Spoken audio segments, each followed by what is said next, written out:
So இன்னைக்கு நம்ம நெல்லுக்கு எப்படி உரமிடும் முறைகள், நெல்லுக்கு எவ்வாறு உரமிடும் முறைகள், நெல் பயிருக்கு உரமிடும் முறைகள். ஸோ இந்த நெல் பயிருக்கு எவ்வாறு உரமிடும் முறைகள் அதுதான் பார்க்க போறோம். ஸோ ஃபர்ஸ்ட் நெல்லுக்கு வயலுக்கு போனாவே எனக்கு உரம் வேண்டாம், உரம் கொடுத்துட்டேன், இப்போதைக்கு உரம் வேண்டாம், 10 நாளைக்கு முன்னாடி தான் உரம் கொடுத்தேன், 15 நாட்களுக்கு முன்னாடி தான் உரம் கொடுத்தேன், 25 நாட்களுக்கு முன்னாடி தான் உரம் கொடுத்தேன், ஏதாவது சொல்லுவாங்க. அடுத்து உங்களை அவாய்ட் பண்ணுவாங்க. அதோட இன்டென்ஷன் என்னன்னா உங்களை அவாய்ட் பண்ணணும், உங்களை நெக்லெக்ட் பண்ணணும், உங்களை புறக்கணிக்கணும். இதான்.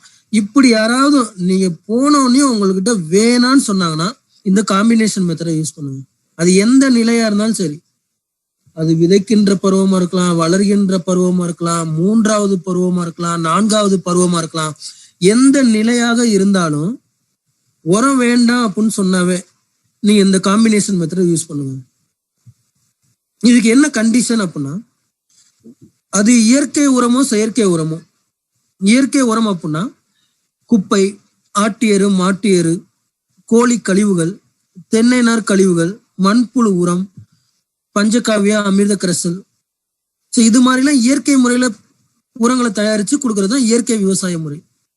செயற்கை முறைனா யூரியா, டிஏபி, ஃபேக்டம்பாஸ் இது மாதிரிலாம் கொடுக்கறது. இது எதுவா இருந்தாலும் பரவாயில்ல. உரம் வேண்டான்னு சொன்னா இவங்க 2 நபர் யாரா இருந்தாலும் பரவாயில்ல, நம்மளுக்கு மினிமம் 10 நாட்கள் ஆயிருக்கும். உரம் வச்சு 10 நாள் ஆயிருந்தா போதும். 10 நாள் ஆன நபர்கிட்ட நீங்க என்ன சொல்றீங்கன்னா, சார் நீங்க இப்போதைக்கு உரம் வேண்டான்னு சொல்றீங்க, ஆனா நீங்க என்ன நோக்கத்துக்கு உரம் வச்சீங்களோ அந்த உரம் முழுவதும் தாவரங்களுக்கு முழுமையாக போய் சேரல, தாவரங்களுக்கு முழுமையாக போய் சேரல. அதனால தாவரங்களோட வளர்ச்சியில எந்த விதமான முன்னேற்றமும் இல்லை. அப்ப நீங்க செய்த அந்த உர செலவு அப்படியே மண்ணிலே இருக்கு, தேவையில்லாம அப்படியே பாத்தீங்கன்னா நீங்க எவ்வளவு செலவு பண்ணிருக்கீங்க, ஆனா அதுல வளர்ச்சியில ஒண்ணுமே தென்படல. இப்படிலாம் சொல்லிட்டு இந்த காம்பினேஷன் மெத்தட் கொடுங்க. உங்களை வேணான்னு சொன்னவங்க கூட இந்த உரத்தை வாங்கி பயன்படுத்துவாங்க. நீங்க வயலுக்கு போகணும்னு உங்களை அவாய்ட் பண்றாங்க, வேணான்னு சொல்றாங்க அப்படின்னாவே இதுக்கு கண்டிஷன் உரம் வச்சு 10 நாள் ஆயிருக்கணும். அது இயற்கை உரமோ செயற்கை உரமோ எதுவாக இருந்தாலும் சரி, மினிமம் 10 days என்ன போதும். அவங்களுக்கு அந்த கொஞ்சம் இம்பார்ட்டன்ஸ் சொல்லணும், ஏன் நம்ம இந்த உரம் கொடுக்குறோன்னு. உரம் வச்சு சரியா மக்கல, சரியா மக்காததுனால தாவரங்களுக்கு போய் சேரல, தாவரங்களுக்கு சத்துகள் போய் சேராதனால வளர்ச்சி இல்லை, வளர்ச்சி இல்லாதனால நீங்க என்ன நோக்கத்துக்கு உரம் வச்சீங்களோ அந்த நோக்கம் நிறைவேறல. இப்படிலாம் சொல்லிட்டு இந்த காம்பினேஷன் மெத்தடை கொடுத்தீங்கன்னா கண்டிப்பா வாங்கிடுவாங்க. அதுக்கப்புறம் அது என்ன நிலை இருக்கோ, விதைக்கின்ற பருவமா, வளர்கின்ற பருவமா, பூ பூக்கும் பருவமா, மகசூலுக்கான நேரமா, இப்படி ஐடென்டிஃபை பண்ணி அதுக்கப்புறம் கொடுக்கலாம். ஏன்னா இதுவே உங்களுக்கு நல்ல ஒரு பாசிட்டிவ் ரிசல்ட்ஸ் கொடுத்துரும், நல்ல ஒரு பாசிட்டிவ் வைப்ரேஷன் கொடுத்துரும். நல்லா உரம் கொடுத்தீங்க, ஆமாங்க கொஞ்சம் நல்லா எடுத்து கொடுத்துருக்கு அப்படின்ட்டு. எப்போதுமே நீங்க காம்பினேஷன் மெத்தடா இருக்கட்டும், உரம் கொடுக்கறதா இருக்கட்டும், 1 ஏக்கர் இருக்குன்னா 1/2 ஏக்கர் கொடுக்கணும், 2 ஏக்கர் வச்சிருக்காங்கன்னா 1 ஏக்கர் கொடுக்கணும், ஒரு 5 ஏக்கர் சாகுபடி பண்றாங்கன்னா ஒரு 2 ஏக்கர் கொடுக்கணும். முழுவதுமே ட்ரை பண்ணவே கூடாது. ஏன்னா உங்களால டிஃபரன்ஷியேட் பண்ணி காட்ட முடியாது. ஒரு கம்பேரிசன் பாத்தீங்கன்னா நீங்க பிச் பண்ணவே முடியாது. அப்போ இந்த காம்பினேஷன் மெத்தட் கொடுக்குறீங்கன்னா மினிமம் 10ல இருந்து 15 நாள்ல நல்ல ரிசல்ட் கிடைக்கும். மினிமம் 7 நாள்ல இருந்து 15 நாளுக்குள்ள கூட கிடைக்கும். அப்போ 1 ஏக்கர் சாகுபடி பண்றவருக்கு 1/2 ஏக்கர் கொடுத்தீங்கன்னா உண்மையிலுமே நம்ம உரம் கொடுத்த 1/2 ஏக்கருக்கும் உரம் கொடுக்காத 1/2 ஏக்கருக்கும் ரொம்ப வித்தியாசம் தெரியும். அப்போ உங்க மேல நல்ல ஒரு அபிப்பிராயம் உண்டாகும். ஸோ பாசிட்டிவ் டெஸ்டிமோனியல்ஸ் கிடைக்கும், நல்ல ஒரு பாசிட்டிவ் வைப்ரேஷன் உங்களுக்கு கிடைக்கும். இது காம்பினேஷன் மெத்தட் எப்போ வேணாலும் கொடுக்கலாம். முதல்ல ஒருத்தவங்களை அப்ரோச் பண்றீங்கன்னா இது மாதிரி அப்ரோச் பண்ணுங்க. இல்லைன்னா சாம்பிள் மெத்தட், அதுக்கப்புறம் காம்பினேஷன் மெத்தட், அதுக்கப்புறம் நிலைகளை அறிந்து பருவங்களை அறிந்து உரம் கொடுங்க. நீங்க சக்சஸ்ஃபுல்லா இருக்க முடியும் அக்ரி ப்ராடக்ட்ல. சோ அடுத்து நெல் 4 பருவங்கள் உடைய பயிர். நெல் 4 பருவங்கள் உடைய பயிர். விதைக்கின்ற பருவம், வளர்கின்ற பருவம், பூ பூக்கும் பருவம், மகசூலுக்கான நேரம். அந்த நெல்லு நாற்று நடவு செய்யறது விதைக்கின்ற பருவம். அந்த நெல்லு நாற்று நல்ல தூர் வெடிச்சு வரும் பாத்தீங்களா, அது வரைக்குமே வளர்கின்ற பருவம். என்னைக்கு அந்த வயல்ல ஒரு சில இடங்கள்ல நெல்மணி வருதோ, அல்லது அந்த கரெக்டா பருவம் அரைஞ்சு ஒவ்வொரு இடத்துல அப்படியே வரும் நெல்மணி, அப்படியே பதர் விட்டு வரும், அதுதான் பூ பூக்கும் தருணம். 3வது பருவம் முடிஞ்சோடனே வயல் முழுவதும் அப்படியே பூத்து இருக்கதான் மகசூலுக்கான நேரம். நெல்லு 4 பருவங்கள் உடைய பயிர். இப்ப நெல்லுக்கு பாருங்க, முதல்ல நம்மளுக்கு மொத்த நாள் கணக்க பிரிக்க தெரியணும். அது நாட்டு ரகமா இருக்கலாம், பாரம்பரிய ரகமா இருக்கலாம், இல்ல சிறப்பு ரகமா இருக்கலாம், என்ன வகையான ரகமா வேணாலும் இருக்கலாம். நம்மளுக்கு முக்கியமானது 4 பருவம். அது எத்தனை நாள் பயிர்னு கேளுங்க. அது 90 நாள் பயிரா இருக்கலாம், இல்ல 110 நாள் பயிரா கூட இருக்கலாம், 130 நாள் பயிரா இருக்கலாம், 150 நாளா இருக்கலாம், 180 நாளா கூட இருக்கலாம். நடவு செஞ்சதுல இருந்து நான் சொல்றேன். இப்போ எப்படி டிவைட் பண்ணணும், எப்படி கால்குலேட் பண்ணணும்னு பாத்துக்கோங்க. 4 பருவங்களையும் உங்கள்கிட்ட ஒரு நபர் 110 நாள் பயிருங்க நடவு செஞ்சதுல இருந்து சொல்றாருன்னா, நெல்லாம் ஷார்ட் டேர்ம் கிராப்ஸ். நெல் பயிர் ஷார்ட் டேர்ம் கிராப்ஸ். அப்போ கடைசி 20 நாட்களுக்கு உரமிட வேண்டாம். அது 110 நாளா இருந்தாலும் சரி, 150 இருந்தாலும் சரி, 130 180 நாள் எதுவா இருந்தாலும் சரி, கடைசி 20 நாட்களுக்கு உரமிட வேண்டாம். ஃபார் எக்ஸாம்பிள் 110 நாள் பயிர்னு சொல்றாங்க நடவு செஞ்சதுல இருந்து. அப்ப 110ல 20 நாள் போயிடுச்சுன்னா மீதி 90 நாட்கள். 90ல பாதி 45 நாட்கள். 45 நாள் வரைக்கும் விதைக்கின்ற பருவம், வளர்கின்ற பருவம், நல்ல தூர் வெடிச்சு வளருது.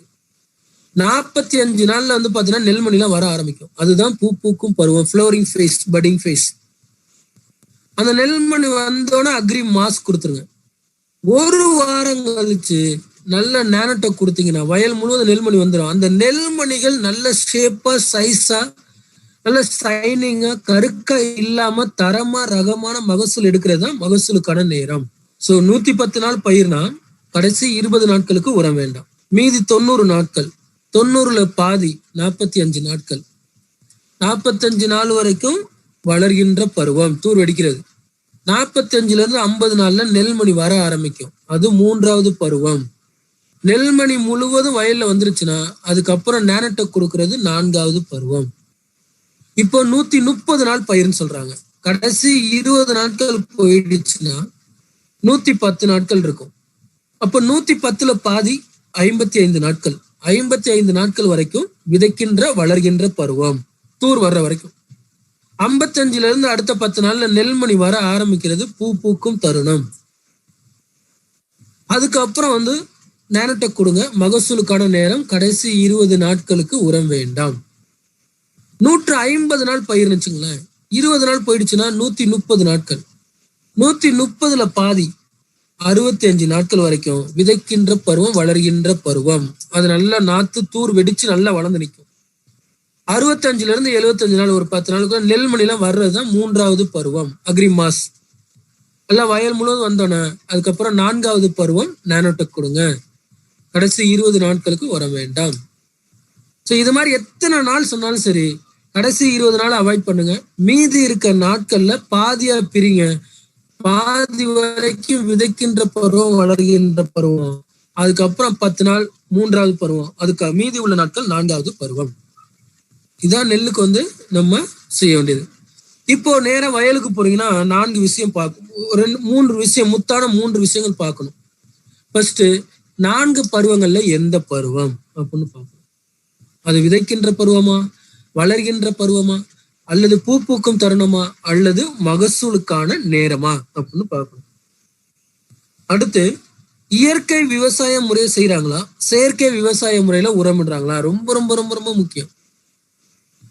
ஆட்டு எரு, மாட்டு எரு, கோழி கழிவுகள், தென்னை நாறு கழிவுகள், மண்புழு உரம், இது மாதிரிலாம் கொடுக்கறது இயற்கை விவசாய முறை. இது மாதிரி விவசாயம் செய்யறாங்களா, அல்லது யூரியா, டிஏபி போன்ற உரங்கள்லாம் கொடுக்குறாங்களா? அது மாதிரி உரமிடக்கூடிய நபரா அப்படின்னு பார்க்கணும். அடுத்து மருந்து கொடுக்கணுமா, உரம் கொடுக்கணுமான்னு பார்க்கணும். நோய் இருக்குது, அது வளர்கின்ற பருவத்துல நோய் இருக்குன்னா நோய்க்கான மருந்து கொடுத்துட்டு தான் உரம் கொடுக்கணும். 3வது பருவத்துல மாஸ் கொடுக்கணும். அப்ப நோய் இருந்துச்சுன்னா நோய்க்கான மருந்து கொடுத்து 4 நாட்களுக்கு பிறகுதான் உரம் கொடுக்கணும். 4வது பருவத்துல நேனோட்ட கொடுக்குறீங்க. நோய் இருக்கா, நோய் இருந்துச்சுன்னா மருந்து 4 நாட்களுக்கு பிறகுதான், நோயை சரி பண்ண பிறகுதான் உரம். நோய் இருக்கும் பொழுது நோய்க்கான மருந்தையும் உரத்தையும் ஒன்னா மிக்ஸ் பண்ணி கொடுத்தீங்கன்னா அங்க ரிசல்ட் வராது, அங்க பாதிப்பு அதிகம், அங்க நெகட்டிவிட்டி தான் அதிகமா வரும். ஆனா பல நபர்கள் கொடுப்பாங்க, கேட்க மாட்டாங்க நீங்க சொன்னா கூட. ஆனா நீங்க இன்சிஸ்ட் பண்ணுங்க, இதெல்லாம் இம்பார்ட்டன்ஸ், முக்கியத்துவம் கொடுங்க. அப்பதான் அவங்களுக்கு ஒரு தடவை ரிசல்ட் எடுத்து கொடுத்துட்டீங்கன்னா நீங்க எது சொல்றீங்களோ அதை ஃபாலோ பண்ணுவாங்க. சரிங்களா? சோ முத்தான 3 விஷயம் என்னன்னா, 4 பருவங்களை பாருங்க. இயற்கை விவசாய முறையா செயற்கை விவசாய முறையான்னு பாருங்க. 3 மருந்து கொடுக்கணுமா உரம் கொடுக்கணுமான்னு செக் பண்ணுங்க. இப்போ நீங்க போய் பார்க்கக்கூடிய நபர் ஆர்கானிக் ஃபார்மிங் மெத்தட் பண்றாரு. ஆர்கானிக் ஃபார்மிங்னா இயற்கை முறையில நெல் சாகுபடி பண்றாரு. இயற்கை முறையில நெல் சாகுபடி பண்றாங்க. இயற்கை முறையில நெல் சாகுபடி பண்றாங்க.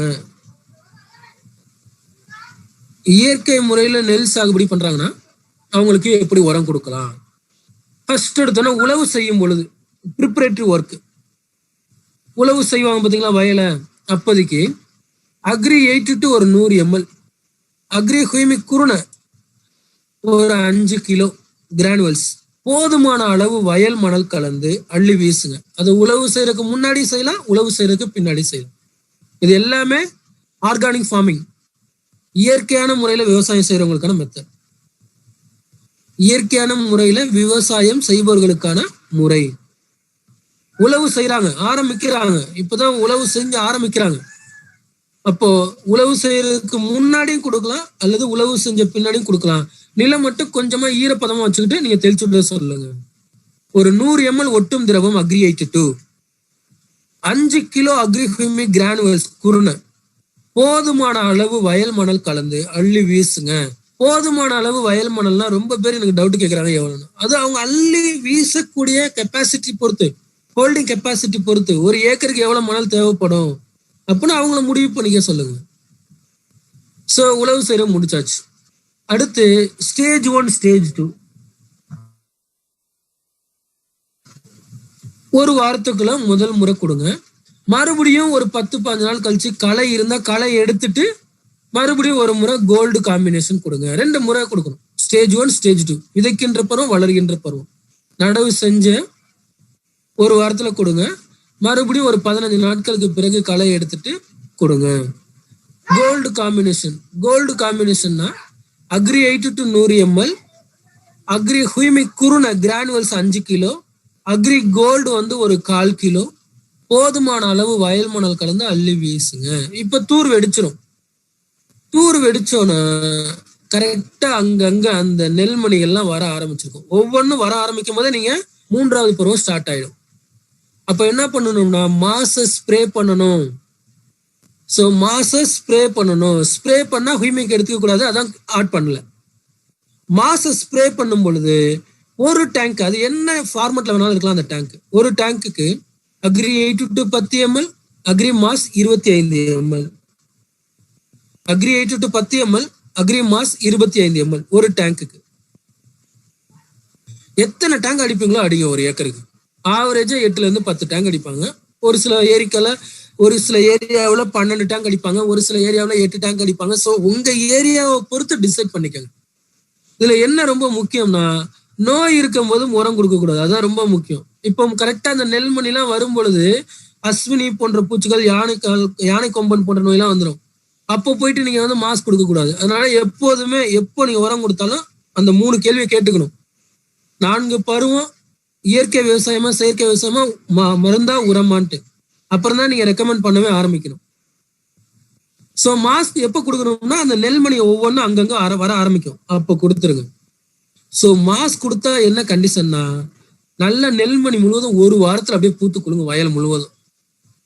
நீங்க ஒரு முறை கொடுத்தது போதும் அப்படின்னா விட்டுருங்க. இன்னும் கூட இப்ப வந்திருக்கலாம் அப்படின்னா இன்னொரு முறை கூட கொடுக்கலாம். நல்லா கவனிச்சுக்கோங்க சார். நீங்க ஒரு முறை கொடுத்தீங்க, ஒரு வாரத்துல வயல் முழுவதும் நெல்மணி பூத்து குலுங்குதுன்னா விட்டுருங்க, ஒரு முறை போதும்.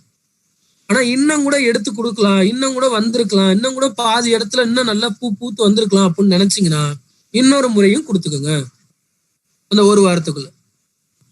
இப்ப மாஸ்க் கொடுத்துட்டீங்க, நல்லா நெல்மணி வந்துருச்சு. கண்டிப்பா மாஸ்க் கொடுத்த ஒரு வாரத்துல, கண்டிப்பாக மாஸ்க் கொடுத்த ஒரு வாரத்தில், இது ரொம்ப முக்கியம் சார். இந்த ஒரு வாரம் விட்டுட்டீங்கன்னா நெல்லுல பாதி கற்காயிடும். மாஸ்க் கொடுத்த ஒரு வாரத்தில், மாஸ்க் கொடுத்த 7-10 நாட்களுக்குள் நானோட்ட காம்பினேஷன் கொடுத்துடணும். நீங்க நுண்ணூட்ட சத்து கொடுக்கலன்னா அங்க நெல்மணி முழுவதும் கருக்காய் பாதி வந்துடும். கருக்காய் வந்துச்சுன்னா உங்களுக்கு பாதிக்கு பாதி மகசூல் வராது, ரிசல்ட் வராது. ஆக்சுவலா விவசாயிகள்லாம் என்ன பண்ணுவாங்கன்னா நெல்மணி வந்ததுல இருந்து உரம் கொடுக்க மாட்டாங்க. நல்லா ஞாபகம் வச்சுக்கோங்க. நீங்க அவங்கள்ட்ட ஃபோர்ஸ் பண்ணி, கன்வின்ஸ் பண்ணி, எம்பசைஸ் பண்ணி முக்கியத்துவத்தை வலியுறுத்தி கொடுக்கணும்.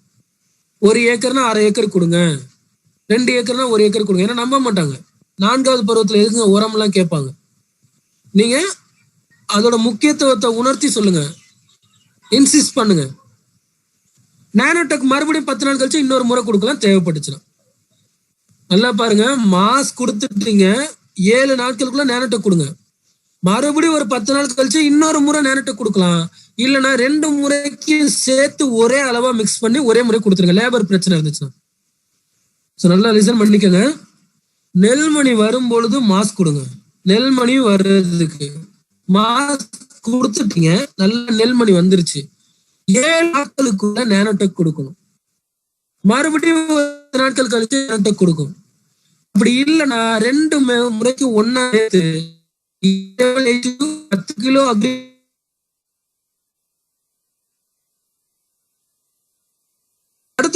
என்னன்னா செயற்கை உரங்களை பயன்படுத்தக்கூடிய நபர்கள், யூரியா, டிஏபி போன்றவங்க நெல்லு கொடுக்குறாங்கன்னா நீங்க மேக்சிமம் அவருக்கு என்ன பண்ணணும்னா காம்பினேஷன் மெத்தட் ஆரம்பத்துல கொடுங்க. அடுத்து நீங்க என்ன கொடுக்கணும்னா 3வது 4வது பருவம் தான் ஆரம்பத்துல கொடுக்கணும். ஏன்னா மாசும் நானோடெக்கும் இயற்கை விவசாய முறை, செயற்கை விவசாய முறை பாகுபாடு இல்லை, கண்டிஷன் கிடையாது. உடனே ரிசல்ட் கொடுத்துரும். மாஸ்க் கொடுத்தீங்கன்னா நல்ல நெல்மணி பூத்து வந்துடும், நானோடெக் கொடுத்தீங்கன்னா நெல்மணி கற்காய் இல்லாம வந்துடும்.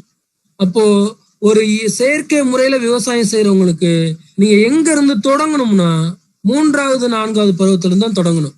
அப்ப அவர்கிட்ட என்ன சொல்லணும்னா, சார் இப்பதான் நடவு செய்றீங்க, நீங்க என்ன உரம் கொடுப்பீங்களோ அதை கொடுங்க சார், பாதி நாள் வரைக்கும். பாதி நாட்களுக்கு மேல நான் உரம் கொடுத்து உங்களுக்கு ரிசல்ட் கொடுக்குறேன் அப்படின்னு சொல்லணும். அந்த இடைப்பட்ட நாள்ல தேவைப்படுச்சுன்னா காம்பினேஷன் மெத்தட் கொடுக்கலாம். உரம் எடுத்து கொடுக்கலன்னு சொன்னா அந்த மெத்தட் யூஸ் பண்ணிக்கலாம். ஆனா ஒரு செயற்கை முறையில விவசாயம் செய்றவங்களுக்கு இப்பதான் முதலா போய் பாக்குறீங்கன்னா 3வது பருவத்துல மாசும், 4வது பருவத்துல நானோடெக் கொடுங்க.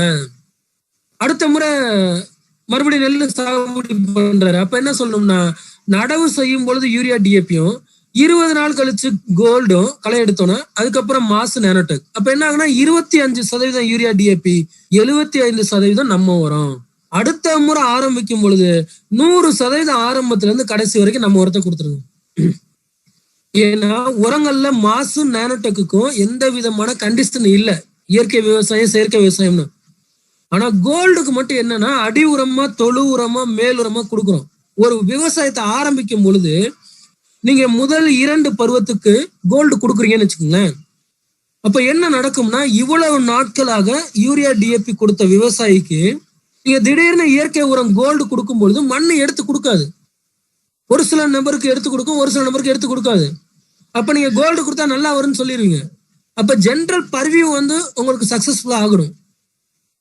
அதனால நான் என்ன சொல்றேன்னா இது மாதிரியான பிரச்சனைகளை நீங்க அவாய்ட் பண்றதுக்கு எடுத்தோன்னே செயற்கை விவசாயம்னா 3வது 4வது பருவம். அடுத்த முறை நீங்க ஒரு ஆரம்பிக்கும் போது மட்டும் யூரியா, டிஏபி கொஞ்சமா கொடுங்க, ஒரு 5 நாள் கழிச்சு கோல்டு கொடுங்க, அதுக்கப்புறம் மாஸ், அதுக்கப்புறம் நானோடெக். 3வது முறை விவசாயம் ஆரம்பிக்கும் பொழுது அது என்ன பயிர் வேணாலும் இருக்கலாம், நீங்க ஆரம்பத்துல இருந்து கடைசி வரைக்கும் நம்ம மெத்தடை கொடுங்க. ஏன்னா அவரோட நிலம், அவருடைய விவசாய முறை ஆர்கானிக் மெத்தடுக்கு மாறி இருக்கும். இதுதான் நெல்லுக்கு உரமிடும் முறைகள். நெல்லுக்கு உரமிடும் முறைகள். இப்ப இதுல என்ன ஒரு பியூட்டினா, நெல்லுக்கு என்னென்ன நோட் பண்ணீங்களோ, நெல்லுக்கு என்னென்ன விஷயங்கள் நான் சொன்னனோ அதே தான் உளுந்து, பருத்தி. நெல்லுக்கு நான் சொன்ன விஷயங்கள் அனைத்தும், இந்த ஸ்லைட்ல இருக்க விஷயங்கள் அனைத்தும் உளுந்தும், பருத்தி, எள்ளு, ஏலக்காய், தக்காளி, மிளகாய், காய்கறிகள் சாகுபடி பண்றாங்க பாருங்க. வெண்டைக்காய், கத்தரிக்காய், வெள்ளரிக்காய் வேண்டாம், காய்கறிகள், உளுந்து, பருத்தி, எள்ளு, ஏலக்காய், தக்காளி, பச்சை மிளகாய், காய்கறிகள், கம்பு, கேழ்வரகு, மக்காச்சோளம், மக்காச்சோளம், இது அனைத்து பயிர்களுக்குமே இதே மெத்தட் தான். உரம் வேண்டாம்னு சொன்னாங்கன்னா காம்பினேஷன் மெத்தட் யூஸ் பண்ணுங்க. இயற்கை முறையில செய்யறாங்கன்னா ஆர்கானிக் மெத்தடை யூஸ் பண்ணுங்க. செயற்கை முறையில செய்யறாங்கன்னா இன்ஆர்கானிக் மெத்தடை பயன்படுத்துங்க. எல்லா பயிர்களுக்கும் மறுபடியும் சொல்ற பாருங்க, உளுந்து, பருத்தி, எள்ளு, ஏலக்காய், தக்காளி, பச்சை மிளகாய், கத்தரிக்காய், வெண்டைக்காய், இது மாதிரி என்னென்ன காய்கறிகள் இருக்கும், அதாவது கொடி வகை இருக்கும்ல, பந்தல் மாதிரி வச்சிருப்பாங்களா, அது மாதிரி காய்கறிகள் தவிர, கொடி வகை பந்தல் மாதிரி வச்சிருக்கக்கூடிய காய்கறிகள் தவிர, ஒவ்வொரு குழிக்குமா உரம் கொடுக்கறதுனா அது வேற மெத்தட். இப்ப வெள்ளரிக்காய் அதெல்லாம் ஒவ்வொரு குழிக்கும் உரம் கொடுக்கணும் அப்படின்னா வேற. பரங்கிக்காய், சுரக்காய் அதெல்லாம் ஒவ்வொரு குழிக்கும் அது வேற. காய்கறிகள் வேற. எல்லாமே ஒரு ஏக்கர் முழுவதும் கொடுக்குறீங்கன்னா இந்த மெத்தட் யூஸ் பண்ணுங்க. மறுபடியும் சொல்றேன் பாருங்க, உளுந்து, பருத்தி, எள்ளு, ஏலக்காய், கம்பு, கேழ்வரகு, மக்காச்சோளம், தக்காளி, பச்சை மிளகாய், காய்கறிகள் எல்லாத்துக்குமே இதே மெத்தட் தான். ஸோ இதே மெத்தட் படி நீங்க கொடுக்க முடியும். ஸோ உங்களுக்கு ஏதாவது இந்த ட்ரைனிங்ல யூஸ்ஃபுல்லா இருந்தாலும் சரி, இல்ல உங்களுக்கு இன்னும் இன்ஃபர்மேஷன் தேவைப்படுது, இல்ல கிளாரிபிகேஷன் தேவைப்படுது, இன்னும் டவுட் இருக்கு, இன்னும் கைடன்ஸ் தேவைப்படுது அப்படின்னா என்னுடைய வாட்ஸ்அப் நம்பருக்கு வாய்ஸ் மெசேஜ் அனுப்புங்க. உங்களுடைய சஜஷன், ஃபீட்பேக் அனுப்புங்க. ஸோ அதுதான் எனக்கு அடுத்த நெக்ஸ்ட் பெட்டர்மெண்ட்டுக்கு நல்லா உதவும். என்னுடைய வாட்ஸ்அப் நம்பர் 7428790527 74 28 790 527. வாட்ஸ்அப் பண்ணுங்க. நம்ம வெஸ்டேஜ்ல டிஸ்ட்ரிபியூட்டராக இல்லாத விவசாயிகள்கிட்ட மட்டும் நம்பரை கொடுக்காதீங்க. ஏன்னா நீங்க அவங்கள்ட்ட கொடுத்தீங்கன்னா அவங்க என்ன பண்றாங்கன்னா வெஸ்டேஜ்ல இருக்க உரம் தவிர எல்லா விஷயங்களும் பேசுறாங்க. வேற என்னென்ன உரங்கள் கடையில் இருக்கோ அந்த விஷயங்கள் எல்லாம் பேசுறாங்க. அதனால டிஸ்ட்ரிபியூட்டர் லீடர்ஸா ஆன பிறகு என் நம்பரை கொடுத்து கால் பண்ணி பேச சொல்லுங்க. டைமிங் சொல்லுங்க, காலையில 11ல இருந்து ஈவினிங் 7 வரைக்கும் சொல்லுங்க. சரிங்களா? ஸோ டெய்லி 5 மணிக்கு கண்டிப்பா டியூன் ஆயிடுங்க. அதுக்கு அடுத்த நாள் நாளைக்கு ஞாயிற்றுக்கிழமை ட்ரைனிங் இல்லை, மண்டே தான். இனிமேல் திங்கட்கிழமை ட்ரைனிங் உண்டு. ஸோ திங்கட்கிழமை காய்கறிகளுக்கு எப்படி உரம் கொடுக்கலாம், வெஜிடபிள்ஸ்க்கு எப்படி உரம் கொடுக்கலாம், திங்கட்கிழமை வெஜிடபிள்ஸ்க்கு எப்படி உரம் கொடுக்கலாம்னு அப்படின்னு பார்ப்போம். ஸோ நாளைக்கு ஞாயிற்றுக்கிழமை நமக்கு ட்ரைனிங் கிடையாது. திங்கட்கிழமை மண்டே உங்களுக்கு வெஜிடபிள்ஸ்க்கு எப்படி, கொடி வகை காய்கறிகளுக்கு எப்படி கொடுக்கணும், நார்மல் காய்கறிகளுக்கு எப்படி கொடுக்கணும் அப்படின்னு சொல்லிட்டு திங்கட்கிழமை கரெக்டா 5 மணிக்கு நீங்க இது மாதிரி நீங்களும் உங்க டீம்ல இருக்க மோர் நம்பர்ஸ் பார்ட்டிசிபேட் பண்ண வைங்க. You will get more informations. So இவ்வளவு நேரம் உங்களுடைய கோஆர்டினேஷன் கோஆபரேஷனுக்கு ரொம்ப ரொம்ப ரொம்ப நன்றி. Visual thank you. ஒரே ஒரு பாயிண்ட் மட்டும் ஆட் பண்ணிக்கிறேன், இந்த பாயிண்ட்டை மட்டும் விட்டுட்டேன், அதை எழுதிக்கங்க. இப்போ இயற்கை விவசாய முறை, செயற்கை விவசாய முறைனா மண் நேர்த்தி செய்ய சொல்லணுமா அப்படின்னா ஃபர்ஸ்ட் நம்ம உரத்தை கொடுக்கறதுக்கு வழி காம்பினேஷன் மெத்தட். இயற்கை விவசாய முறைனா கூட நீங்க அது மாதிரி செஞ்சிருங்க. ஒரு முறை நம்ம உரத்தை பண்ணின பிறகு, இயற்கை விவசாய முறைக்கு சொல்றேன், ஒரு முறை பயன்படுத்திட்டாருன்னா அடுத்த முறை ஆரம்பிக்கும் பொழுது மண் நேர்த்தி செய்ய சொல்லுங்க. அதுக்கப்புறம் நாற்றை வேர் நேர்த்தி பண்ண சொல்லுங்க. நெல் விதைகளை விதை நேர்த்தி பண்ண சொல்லுங்க. ஒரு முறைனாச்சும் பயன்படுத்தணும். நீங்க பார்த்த உடனே மண் நேர்த்தி சொல்ல வற்புறுத்தாதீங்க. செயற்கை விவசாய முறைனா அந்த 3 முறை முடியட்டும், 2 முறை முடிஞ்சு 3வது முறை ஆரம்பிப்பாங்கல்ல முழுவதுமாக நமது உரங்களை, அப்ப மண் நேர்த்தி செய்ய சொல்லுங்க. சார், மண் நேர்த்தி இயற்கை விவசாயினா ஒரு முறை நம்ம உரங்கள்லாம் பயன்படுத்திட்டு நல்ல ரிசல்ட் வந்தோன்னா அதுக்கப்புறம் இன்னும் உர செலவை குறைக்கிறதுக்கு மண் நேர்த்தி, விதை நேர்த்தி, வேர் நேர்த்தியை அறிமுகப்படுத்துங்க. செயற்கை விவசாய முறைனா ஃபர்ஸ்ட் எடுத்தோன்னா மாஸ் நானோடெக் கொடுங்க. 50க்கு 50% வந்து பாதி நாள் வரைக்கும் செயற்கை உரம், அதுக்கப்புறம் நம்ம இயற்கை உரம். அடுத்த முறை விவசாயம் தொடங்கும் பொழுது 25% urea DAP, 75% wastage agri product. அதுக்கு அடுத்த முறை மண் நேர்த்தி, விதை நேர்த்தி, வேர் நேர்த்தி செஞ்சுட்டு அவரை முழுவதுமாக இயற்கை உரம் நம்ம உரத்தை கொடுத்து நீங்க செய்யலாம். சரிங்களா? ஸோ இவ்வளவு நேரம் உங்களுடைய கோஆர்டினேஷன், கோஆபரேஷன் ரொம்ப ரொம்ப ரொம்ப நன்றி. Wish you well. Thank you so much.